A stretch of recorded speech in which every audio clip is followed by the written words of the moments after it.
Hi, this is Adam with Desert Greens Equipment. Today we're going to walk around a John Deere 825M Gator Utility Vehicle just to show you what we look for in a pre-delivery inspection. And sometimes if you're doing a daily check, these would be things that you would want to look at as well. So first of all, we look at the tire pressure of the machine. If you look in your operator's manual, it is going to tell you that a standard measure is 16 psi's on all four wheels. If you're loading down a heavier load on the machine, you might take a lesser PSI on it, but we want to make sure that they're all even around the vehicle.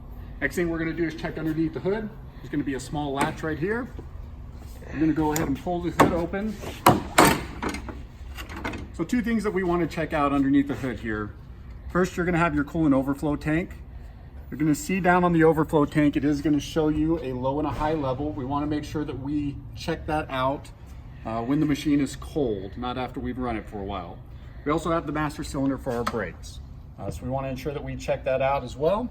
And that's about all that we're looking for under the hood. There's a little bit of storage under there, but not much else. You can continue down that side there. We're going to go ahead and we're going to pop the seat. This is a bench seat. If we had two buckets, we would just flip the opposite side up. We can actually just pop our bench seat out, set it to the side. Now we're just going to take a look at our battery. So we can take a look at our battery terminals, ensure that those are secured tightly, that there's no corrosion. And then we have our air filter sitting right next to the battery. So on our air filter there, we have just a couple of latches on either side where we can pull out that conical filter and check it for dust and debris. It'll be just like a vehicle for you. So if you see that there's a lot of buildup there, then it's probably time to replace an air filter at that point in time. Last thing that we're going to do is we're going to check underneath the cargo box here. So we have a latch over here on the driver's side. We're going to go ahead and we're going to open that up, and we'll see underneath here, one thing nice about a John Deere is that your engine is a rear mounted engine here, so it's easy access for you as a customer. Right underneath here, you're going to see your dipstick for your engine oil.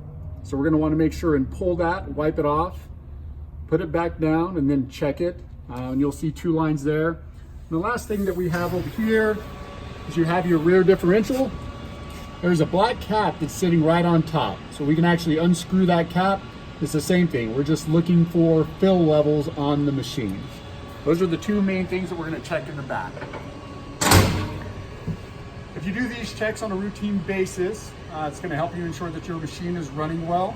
Certainly after we do a check like this, we take the machine out and we run it a little bit. So we want to ensure that the four-wheel drive and that the range is within the machine, that the rear differential lock, that the lights on the machine, that all that is working the way that it's supposed to be before we deliver it to a customer. Those are things that you can do as well.